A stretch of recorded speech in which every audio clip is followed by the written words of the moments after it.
The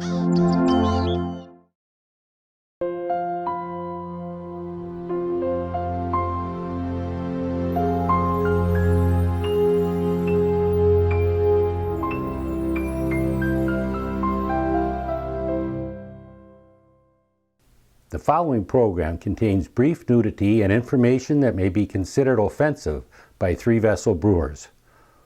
Brewer discretion is advised. Welcome to the Biab brewer.info instructional video. I'm your host, Bob Brews. This video is intended for new brew-in-the-bag brewers. We hope it makes your journey into the all-grain brewing world much easier. Let's get started. The first question you brew-in-the-bag brewers ask is, where do I get a bag? Can I make one? What's it made of? Well, you can buy them online, or you can make them very inexpensively. They're made out of sheer drapery material, which can be bought just about anywhere. Some people call it Swiss foil. It's porous, and it works perfectly for brewing the bag. My bag here that I built is double lined, and I put 2 layers just to hold the larger batches. It works beautifully.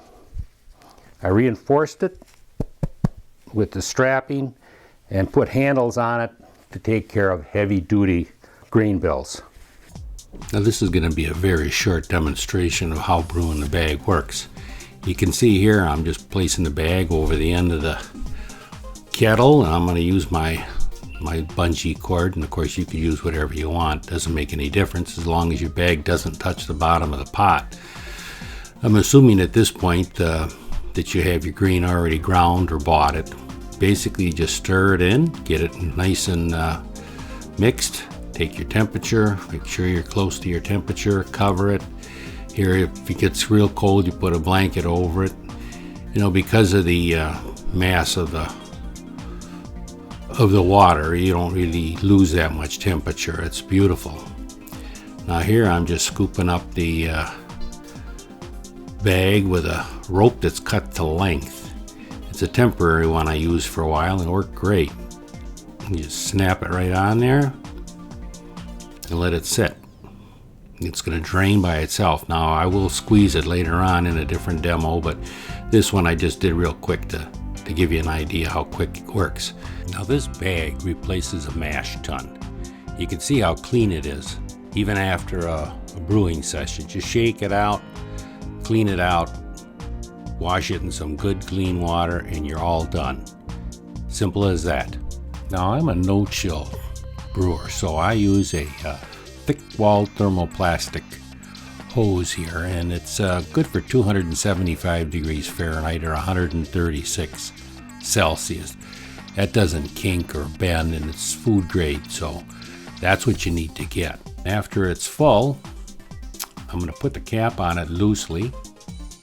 I'm going to take it over to a solid surface, and I'm going to squeeze the air out and then tighten the cap. That way there you get a little oxygen out. But it's just a matter of squeezing a little bit with your knee, and you got to watch out, that is boiling hot. Now you tighten it, roll it around a little bit, or flip it on the sides if you got a rectangular one. The beauty of no-chill is that you can delay fermentation as long as you want. When you have the time or the yeast, you just pitch your yeast into your fermentation bucket. After a few weeks, it's bottling or kegging, and then it's enjoying your newly brewed brew-in-the-bag beer. Now there's one thing we have to make clear, and that is that brew-in-the-bag is not a stepping stone to any other type of brewing. In the past, extract brewing was a stepping stone to get into all grain or 3-vessel brewing, but that's changed with the advent of brew-in-the-bag. Traditional 3-vessel brewing has vorlaughing and sparging, which are eliminated in brew-in-the-bag, or Biab as we call it. If you don't know what vorlaughing or sparging is, I've managed to scrounge up some film of it from the old days. Here is what you're missing.